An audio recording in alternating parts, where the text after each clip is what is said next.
एक वाक्य प्रायः हम सुनते हैं, अपनी जड़ों से जुड़िए, अपनी जड़ों को जानिए।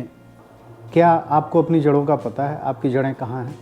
लिमिटेड के संस्थापक इन दिनों अपने बेटे के आगे बेबस हो गए हैं।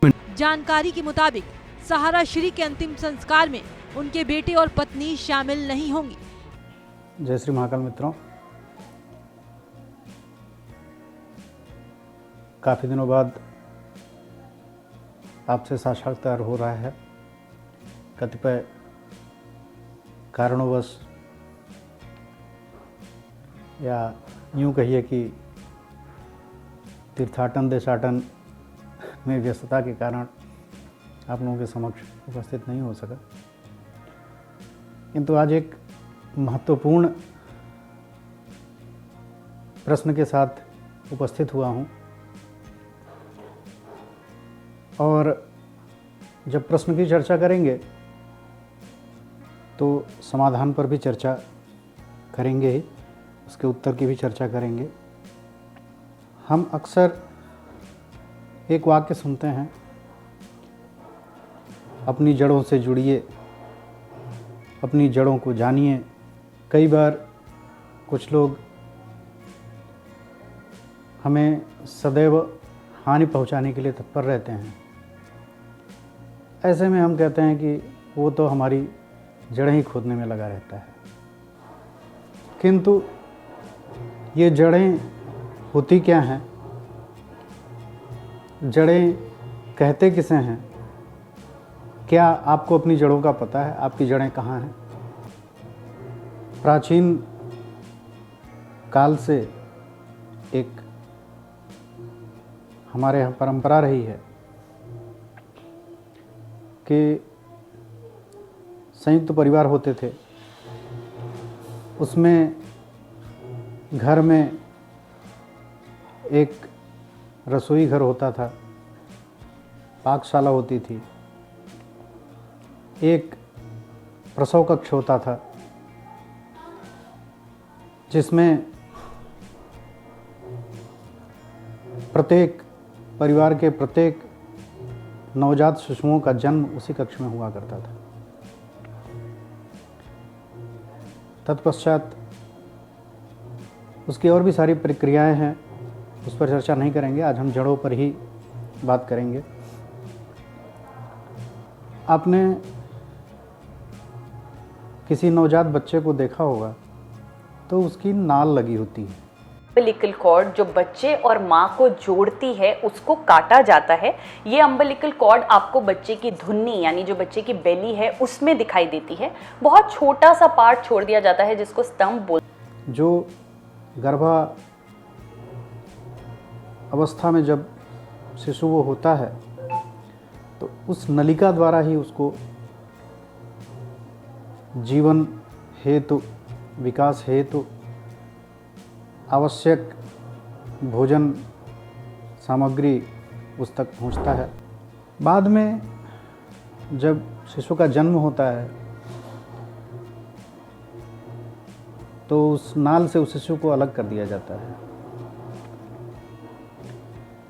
किंतु कुछ हिस्सा उसका शिशु के साथ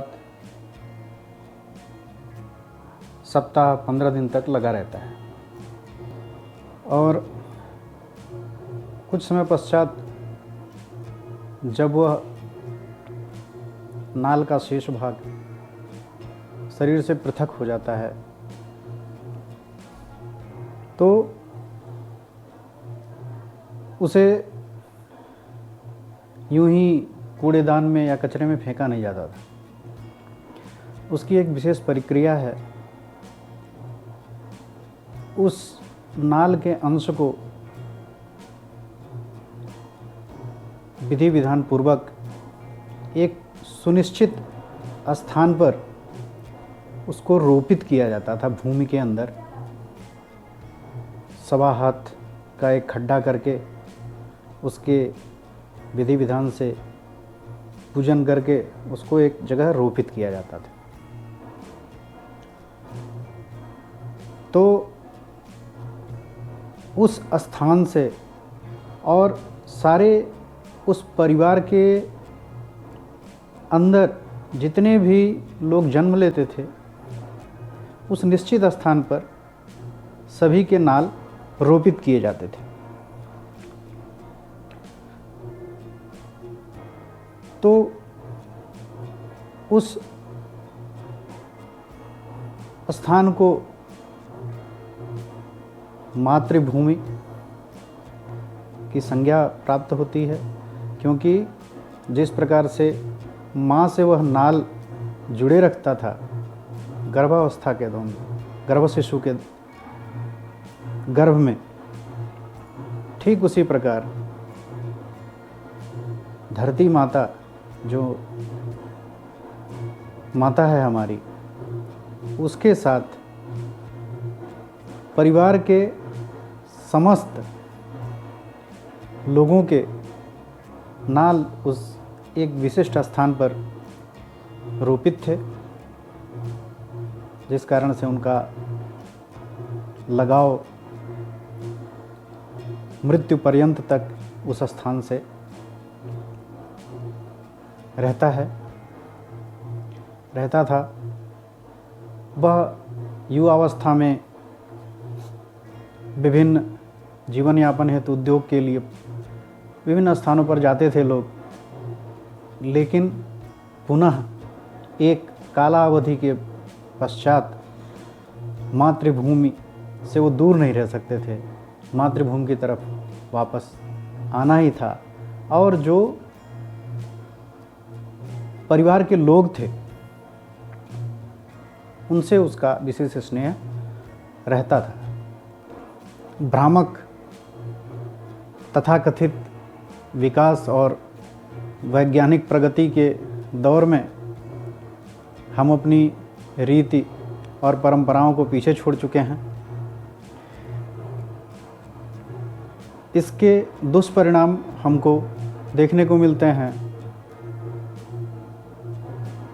कभी माता पिता को छोड़ करके पुत्र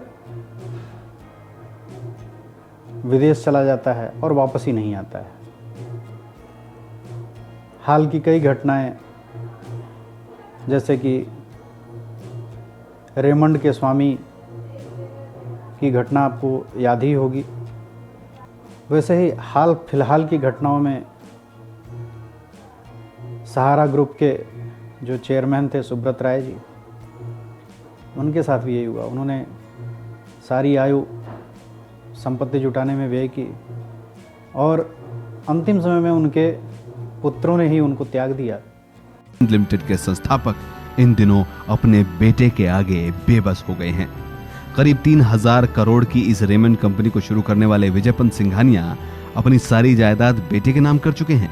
अब सिंघानिया का आरोप है कि वे बेटे और रेमंड के मालिक गौतम सिंघानिया के कारण मोहताज हो गए हैं।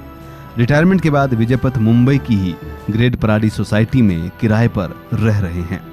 उन्होंने बॉम्बे हाई कोर्ट में याचिका दायर कर मालाबार हिल्स स्थित 36 मंजिला जेके हाउस में हिस्सा मांगा है। उनके वकील दिनयर जानकारी के मुताबिक सहारा श्री के अंतिम संस्कार में उनके बेटे और पत्नी शामिल नहीं होंगी। माना जा रहा है कि वो तीनों विदेश में हैं। इस वजह से उनके लखनऊ पहुंचने की संभावना कम है। बताया जा रहा है कि 16 साल अंत्येष्टि संस्कार में वो उपस्थित नहीं हो गए। इसका कारण यही है कि हमने जड़ें रोपित करना ही बंद कर दिया, जड़ों को संजोना ही बंद कर दिया, मातृभूमि की संरक्षणा को ही छोड़ दी। उसके दुष्परिणाम हमको एकाकी परिवार, वृद्धा आश्रम अथवा अन्य प्रकार से हम देखने को हमारे समक्ष ये समस्याएं उपस्थित होती हैं। तो आप लोगों से हाथ जोड़कर यह प्रार्थना है, आग्रह है कि अपने घर में बड़े बुजुर्ग होंगे, श्रेष्ठ जन होंगे, उनसे एक बार पता करने का प्रयास करें कि आपकी जड़ें कहाँ हैं और आपके नाल को कहाँ स्थापित किया गया है। आपके पिता की भी नाल वहीं स्थापित की गई, आपके दादा परदादा संपूर्ण परिवार की नाल एक ही जगह पर स्थापित हुई। तो इन आचार्यों द्वारा प्रतिपादित रीति परंपराओं को जानने का प्रयास कीजिए।